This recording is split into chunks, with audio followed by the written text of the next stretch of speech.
Olá! Bem-vindos a mais um mergulho aqui com a gente. Hoje, o tema é processamento de linguagem natural, o famoso PLN. Sabe, é aquela tecnologia por trás das buscas na internet, dos assistentes virtuais, tá em todo lugar. A gente pegou um roteiro de estudos bem legal e a ideia é destrinchar os pontos-chave para quem está começando. Ver como é que as máquinas conseguem entender a nossa língua. É uma mistura doida de linguística, computação, IA. Exato. E olha, entender PLN hoje é, assim, fundamental. Tem muita vaga surgindo. E o legal é não só saber o que fazer, mas por que funciona, né? Entender a base da linguagem. Tipo, como as frases se encaixam, que é a sintaxe, o significado por trás da semântica, e como o contexto muda tudo, a pragmática. Isso está por baixo de tudo. Certo, certo. Então vamos lá. O material já dá a dica. Ter alguns pré-requisitos ajuda bastante. Python, claro, com NumPy, Pandas, e uma noção de machine learning, um pouco de matemática, álgebra linear, probabilidade, facilita o caminho, né? Com certeza. Ajuda a pegar o jeito mais rápido. Bom, então começando pelo básico, pré-processamento. É isso, né? Arrumar o texto antes de mais nada. Isso mesmo. É essencial limpar, organizar. Um passo fundamental é a tokenização. Que é basicamente picar o texto. Exato. Quebrar em palavras, em pontuação, as unidades menores. E aí, logo de cara, já tem uma decisão interessante. Para simplificar as palavras, tem o stemming. Ah, esse é o mais rápido, né? Que corta a palavra até um radical. Isso, mas às vezes geram as palavras meio esquisitas, tipo compute. Não existe, né? Do outro lado, tem a lematização. É mais lenta, mas é mais, digamos, inteligente. Ela reduz a palavra para a forma do dicionário. Tipo, correndo vira correr. Preserva melhor o sentido. Faz sentido. A escolha entre os dois depende muito. Precisa de velocidade? Talvez stemming. Precisa de mais precisão no significado? Lematização. Para aprender, bibliotecas como NLTK são ótimas. Para produção, Spice costuma ser mais rápido. Entendi. Mas esse stemming, por gerar palavra estranha, ele é usado mesmo? Parece meio bruto. Olha, tem seu nicho sim. Pensa em buscar informação em milhões de documentos. Aí cada milissegundo conta. Nesses casos, a velocidade pode valer a pena, mesmo perdendo um pouco da precisão linguística. Mas para tarefas que precisam entender melhor o texto, análise de sentimento, por exemplo, lematização geralmente é o caminho. Ok, tá claro. Texto limpo, tokenizado, lematizado. Mas ainda são palavras. Como que o computador entende isso? Como vira número? Boa. Aí entram as técnicas de representação. A mais simples é o Bag of Words. Saco de palavras. Isso. Basicamente conta quantas vezes cada palavra aparece. Simples assim. Ignora a ordem. O TF-DF é um pouquinho mais sofisticado.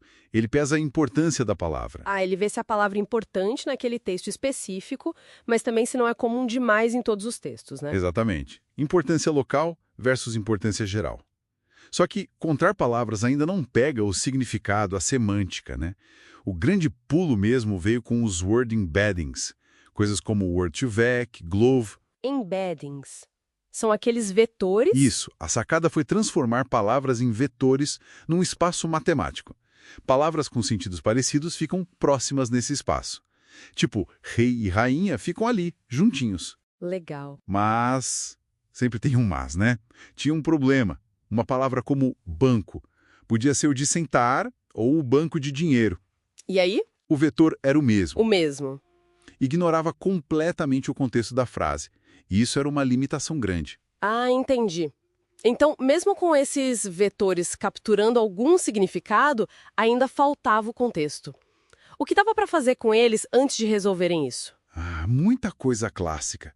Classificação de texto, por exemplo. Tipo dizer se um e-mail é spam ou não? Exatamente. Ou analisar sentimento em reviews de produtos. Ferramentas como a biblioteca Scikit-learn ajudam muito a aplicar modelos de machine learning nesses números, nesses vetores. Mas, como você falou, a falta de sensibilidade ao contexto era um freio para tarefas mais complexas. Exato. E essa limitação do banco que você mencionou, foi isso que levou ao próximo passo, imagino? Como tentaram lidar com o contexto? Precisamente. As primeiras tentativas usaram redes neurais recorrentes, as RNNs e as LSTMs, que são uma variação.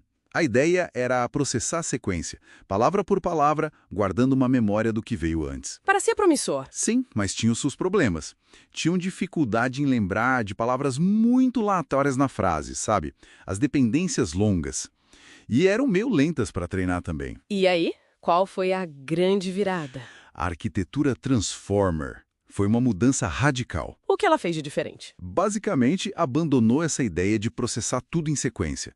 O modelo olha a frase inteira de uma vez só e usa um negócio chamado atenção. Atenção? Como assim? É como se o modelo pudesse destacar, sabe? Focar nas palavras mais importantes para entender o significado de outra palavra.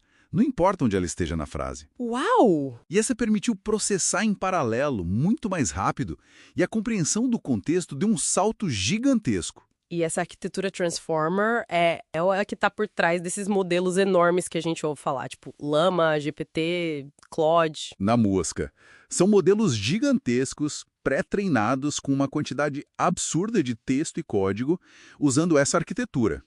E eles usam muito o tal do Transfer Learning. Que é pegar o conhecimento geral e aplicar uma tarefa específica. Isso.